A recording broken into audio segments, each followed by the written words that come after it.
അടിസ്ഥാന സൗകര്യങ്ങളില്ലാതെ വലയുകയാണ് പത്തനംതിട്ട മണ്ണീറ ആദിവാസി ഉന്നതിയിലെ മനുഷ്യർ. ഇവർക്ക് പുറം ലോകവുമായി ബന്ധപ്പെടാനുള്ള ചെറിയ ഇരുമ്പ് പാലം ഏത് നിമിഷവും തകർന്നു വീഴാവുന്ന നിലയിലാണ്. ഒപ്പം വന്യമൃഗശല്യവും ഈ മനുഷ്യരെ കൊടിയ ദുരിതത്തിലേക്കാണ് തള്ളിവിട്ടിരിക്കുന്നത്. 5ഓളം കുടുംബങ്ങളാണ് പത്തനംതിട്ട മണ്ണീറയിലെ ആദിവാസി ഉന്നതിയിലുള്ളത്. പരിമിതികളിലാണ് ഈ മനുഷ്യരുടെ ജീവിതം. രാത്രി ഒരു കാട്ടാനാക്രമണം ഉണ്ടായാൽ, ഒരു വന്യജീവി ആക്രമണം ഉണ്ടായാൽ പുറം ലോകത്തെത്താൻ ഒരു സംവിധാനവും ഈ സാധാരണ മനുഷ്യർക്കില്ല. ആകെ ദുരിതവും കഷ്ടപ്പാടും നിറഞ്ഞതാണ് മണ്ണീറയിലെ 5ഓളം വരുന്ന ആദിവാസി കുടുംബങ്ങളുടെ ജീവിതം. വനത്തോട് ചേർന്ന് കിടക്കുന്ന ഉന്നതിയിലെത്താൻ റോഡ് അവസാനിക്കുന്നിടത്ത് നിന്ന് കിലോമീറ്ററുകളോളം നടക്കണം.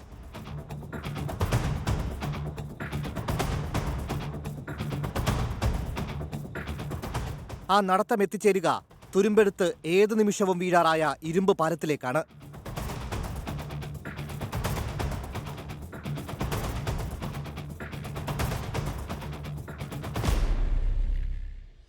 അധികം വെള്ളമില്ലാത്ത സമയത്ത് തോട് മുറിച്ച് കടന്ന് ഊരിലേക്ക് എത്തും.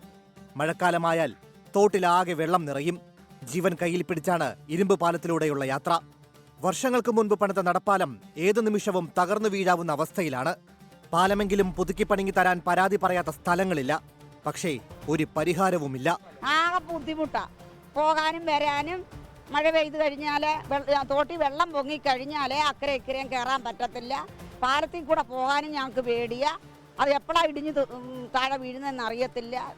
പറയാനുള്ളവരോടും എല്ലാം ഞങ്ങൾ പറയുകയും എടുക്കുകയും ഞങ്ങളെ കഴിയാമെന്നല്ല ഞങ്ങൾ ചെയ്യുന്നുണ്ട്. എന്നിട്ട് ഒരു മനുഷ്യൻ ഇങ്ങോട്ട് വരുവോ പോവോ നോക്കുകയോ ഒന്നും ചെയ്യത്തില്ല.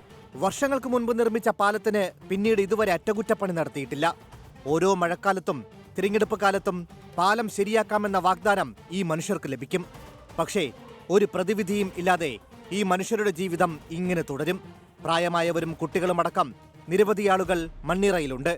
എല്ലാവരുടെയും ആവശ്യം പുതിയ പാലമാണ്. അതെന്ന് പറഞ്ഞാൽ 10-20 വർഷമായ ഒരു പാലമാണ്. ഒരു 10-15 വർഷം കൊണ്ട് ഇങ്ങനെ ഇതൊക്കെ തകർന്ന് നടക്കുക. പിന്നെ ഞങ്ങളിവിടെ ആദിവാസികളാണ്. ഞങ്ങൾ ലൈബ്രറി പരാതി കൊടുത്തു. അവരും പറഞ്ഞ ഇതുവരെ ഞങ്ങൾ അതൊന്ന് നോക്കട്ടെ. ഇതുവരെയായിട്ട് അവരാരും വന്ന് നോക്കിയിട്ടില്ല. അതുപോലെ പഞ്ചായത്തിൽ കൊടുത്തു, അവരാരും വന്ന് നോക്കിയിട്ടില്ല.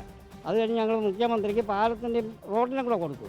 അപ്പം മുഖ്യമന്ത്രി അവിടുന്ന് മറുപടി അയച്ചേക്കുന്നത് നമ്മളെ ബില്ല് ഓഫീസർക്ക് അയച്ചേക്കുന്നത്. അപ്പോൾ ബില്ല് ഓഫീസർ അത് കണ്ടാച്ചാൽ ബില്ല് ഓഫീസർ ഞങ്ങൾക്ക് മറുപടി അയച്ചു. അയച്ചപ്പം പറഞ്ഞേക്കുന്നത് ഞങ്ങൾ ഘട്ടം ഘട്ടമായിട്ട് വന്ന് ചെയ്തു തരാമെന്ന്. വനത്തോട് ചേർന്ന് നിൽക്കുന്ന ഉന്നതിയിൽ വന്യമൃഗശല്യവും രൂക്ഷമാണ്. മൃഗങ്ങൾ കാട് കടന്ന് ഉന്നതിക്കടുത്തെത്തിയാൽ ഇവർക്ക് സുരക്ഷയും സംരക്ഷണവും നൽകുന്നത് സ്നേഹമുള്ള വളർത്തുനായകളാണ്.